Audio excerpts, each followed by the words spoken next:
I'm Alexander, Moore the Mischief Maker, and today we're going to be making lemon Tunisian orange cake for my friend Aaron Bertelsen. Let's get started. I don't want you to get mad at me, but this recipe totally uses a scale because it's a British recipe, but I don't think you should be scared of a scale because you can get things precise in a way. If I say that it's 12 grams and it's 12 grams, you know, there's no question that you have it exactly right, and there's comfort in that. But also, like, you get to use one bowl, so it's easier in one way once you think about it. So I'm going to use the scale, and the first thing I'm going to do is this is just a digital scale, but I have looked up the pronunciation, and apparently it's tear. So on the button, once you turn it on, you're going to turn it to grams, and then you're going to balance it out. And then lay your bowl on scale. And so now it says like 1,000 some grams. You hit the tear button again. Now it's 0. So we're going to start. So I think it's 100 grams of sugar. Is that what we start with? Start with the breadcrumbs. We start with the bread. Let's go back. I'm backing up. That's fine. Screw it. So you pulse breadcrumbs to like a very fine texture in the food processor. This is sourdough bread, and I've used really fancy sourdough bread, and then also like grocery store, like Panera sourdough bread. Not that that's not fancy, but like it works both ways. I remember when I first made this recipe, Aaron said to use breadcrumbs, and I kept sending pictures of breadcrumbs, and he said no, because the original doesn't really say, but they need to be really finely processed. Because I mean, you could say, when I first heard breadcrumbs, I thought, oh, breadcrumbs, like do I toast the breadcrumbs or like leave them?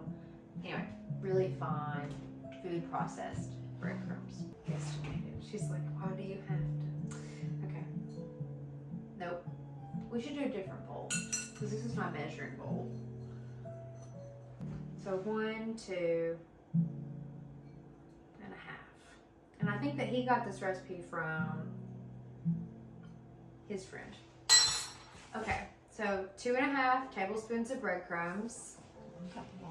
And then, of the some? 100 grams of almond flour. Okay, let's open the almond flour. I'm gonna use Bob's Red Mill. It doesn't have to be, but it's like a super fine. So, scale went off again. You have to turn it back on. So, there. Pick whatever bowl you want. I think people are intimidated by it, but I don't think they should be. Okay, so it's at 0 grams. So all you do is you just, you know, look at the scale. Is it 100? So like right there, 112. Nope. 111. Nope. 8, 7, 6. There. 100 grams. So 101. Wait. 100 grams of sugar. Okay, let's put this here. Get our bowl back. Hit the button again. Okay, 100 grams of sugar, which is basically a cup if I... 200 grams? So, that's 213, what I just did. 205, 201, 200. Okay, I assume all of this gets mixed in a bowl if I remember correctly. Is that the last thing that needs to be measured? Because I'm just going to use the same bowl if it is. I have a feeling. Baking powder. But it goes in one bowl now. Yep. That's what we're going to do. Put you in the sink. I don't think I need this anymore. Okay. Done. A tablespoon of baking powder. Or a teaspoon. Teaspoon and a half, isn't it? Teaspoon and a half of baking powder. I still use the original Clabber Girl because my granny used it. And I'm just stubborn. And I'm baking. And I like its little packaging. It gives me comfort, like I'm connected to the past in some way. So, 2.5 had the 4th out. Teaspoon and a half. Yeah, teaspoon and a half. But I had a 4, so I did 2 fourths is a half. Okay. The math on this channel. It's great. We're teaching fractions. Okay, so you We're gonna use a fork, and I love this recipe. I've made it for my girlfriends after yoga. I've made it for after dinner, or with a stew in the winter or in the summer, or like something to eat in the garden. And it's like always a winner, and it's naturally gluten free. It's just almond flour, no, because it has the breadcrumbs. Disregard. I totally think I've told one person that before. It totally has gluten. Never mind. But anyway, it's still really good and people love it. So, I feel like you just mix it with a fork and then add the oil now. Is that right? 3 pinches of salt. 3 pinches of salt's important. So I use Maldon sea salt in absolutely everything. In my cooking, like my savory cooking, and also my baking. I think that it makes a world difference. And originally I heard April Bloomfield say that she uses it in everything. And Spotted Pig was always one of my favorite cookbooks in restaurants in New York. So I use it in everything and it does make a difference. So 3 pinches. I'm gonna be generous. This is my spin on this sort of thing. I think it needs salt. I like it with salt. Okay, so I haven't made you in a while. Oh, and the zest. Yeah, not yet. Oh, not yet. I'm like, hold on. I love anything that you can mix, literally though, in a bowl.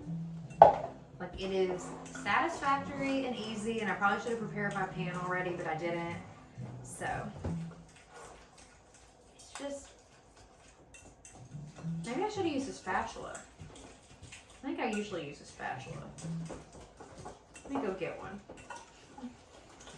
Maybe it doesn't matter. 1 second. Okay, better. Now I'm gonna fold in the zest. Like, what's this man in the recipe? I haven't made it in a while. Is that right? We're gonna do it today. It's wrong. And then 4 eggs, 1 at a time. Was the zest supposed to be yet? She's like, eh. I bet it's out of order. I'll put this recipe.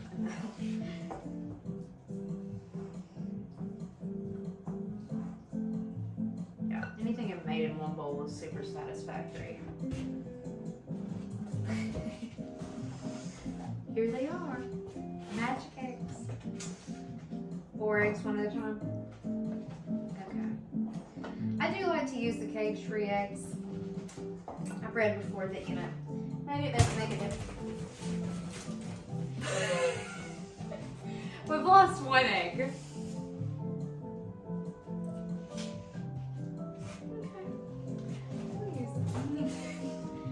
Okay. So, 4 eggs. I'm going to be an awful person. I'm going to crack it over a bowl and just throw it in the sink.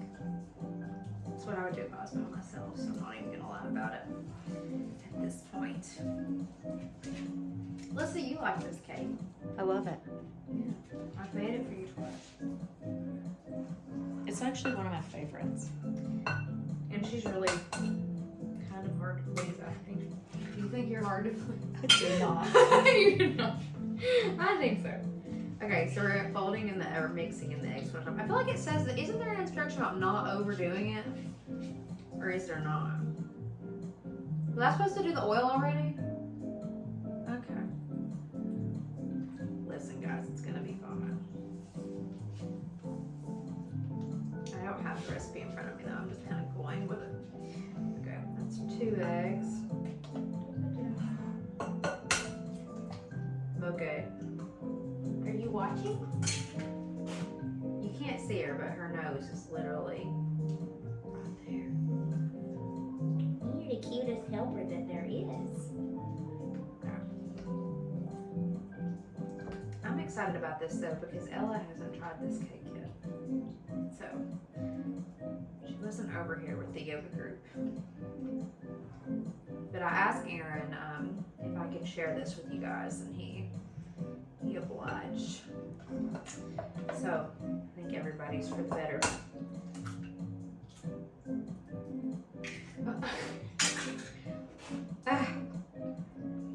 Well, I can't think of anything else to talk about. at this exact moment. I think I'm supposed to tell stories in downtime, but I just can't think. Well, how'd you find the cake? How did I find the cake? I think I had both of Aaron's books. He has one about growing fruits and vegetables in containers, and another one, they're all about like seasonal living in some way. And he was a gardener at Great Dixter, so I had both of the books, but then I did a live interview with him, and probably got more and more into like just his recipes because we became friends in that way. You're supposed to grease and flour a 9-inch springform pan. I'm going to use Baker's Joy. I use this for all of my cakes. Yeah, I know you can make it homemade, but I don't think it's worth the time of making this release spray homemade. I think this is freeing and it's convenient and it's worth all of about, how much is it? Is it $2? $4? It's worth $4. Anyway, I know that people think I'm crazy, but I'm just going to go for it. So it says grease the pan. This technically has flour in it.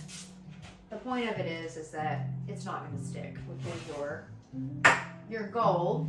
Normally I would have parchment paper on a roll, but I'm out. So I have the pre-cut ones. I'm just going to layer 2 different ones together, and I just kind of leave the edges really messily kind of up. And the tricky thing, hold on, I'm going to get one more because I kind of got that wet. The tricky thing about this recipe, I think Aaron got it from his friend, which is one reason why I didn't feel too bad asking for it. But they start it in a cold oven. So there is no preheating. So it's kind of a thing like if you're having company and you didn't prepare it all and you have citrus and you have these pantry ingredients. And this was sunflower oil. Did I ever say that it was sunflower oil? It was sunflower oil. It's like you can make it really last minute without preparing, which is really good for me. It's like if people are coming over for lunch and you do it that morning, or, well, the only thing about it is that it does have to sit overnight, but the night before, if you know the night before people are coming over, then it's like an easy thing. I'm gonna pour it in the pan. Is that right? It's just funny because I'm not reading it this very second, and you are. Okay. I will move this parchment around though, because it's like doing a wily thing on me on this right hand edge. Okay. You don't, so after this is baked, you actually make a simple syrup and you poke holes all over the entire top of it. I poke 1,000,000, and I will in a minute when it bakes. So you, it's like, it might turn out a little bit like wonky and wavy on the edges, but I'm not wasting time cutting this pan. But you can if you want. So, okay. It's into the oven at what was originally, I think, 190 degrees Celsius, and then what is 353 Fahrenheit? Or 343? Is that right? 374. 374. We tried. So 374. Most people would just put it at 375, but I'm going to put it at 374 in a cold oven for how many minutes? Hold up, 450. 450.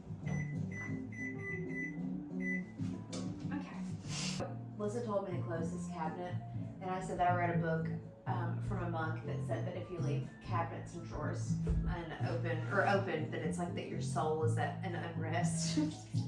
So now it's like it kind of incentivizes me to actually close things as a chaotic, leave open sort of a person. Also, this wasn't supposed to go in this at all.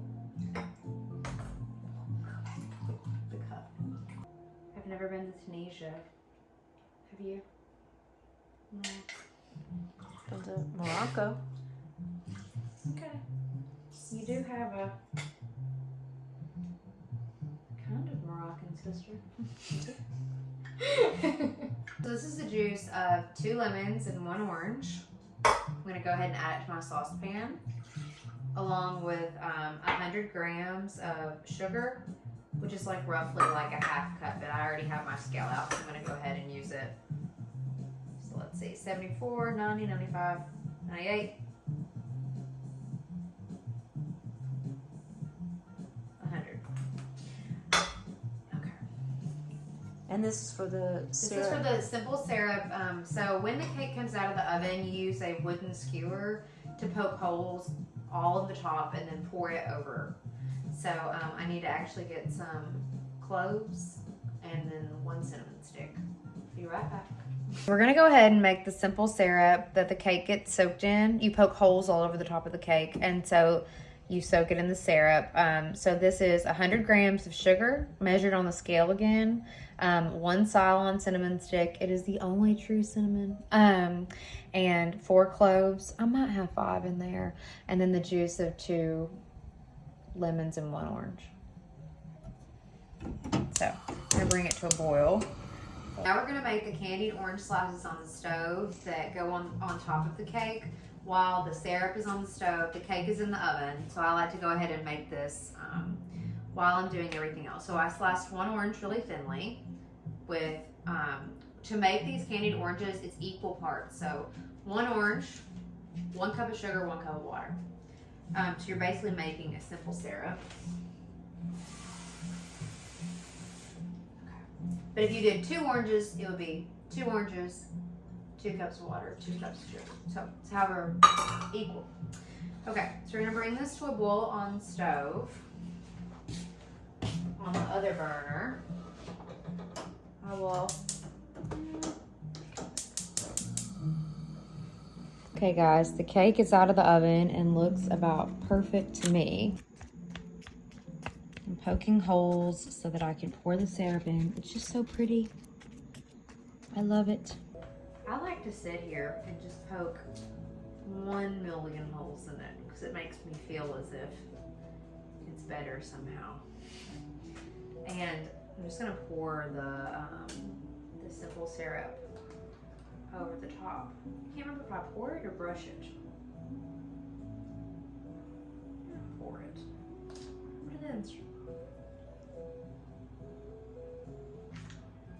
If I remember correctly, I think I just always pour it directly from the stove. When it's hot, just pour it over the top. Okay. So, we will come back and put candied oranges on it in a little bit.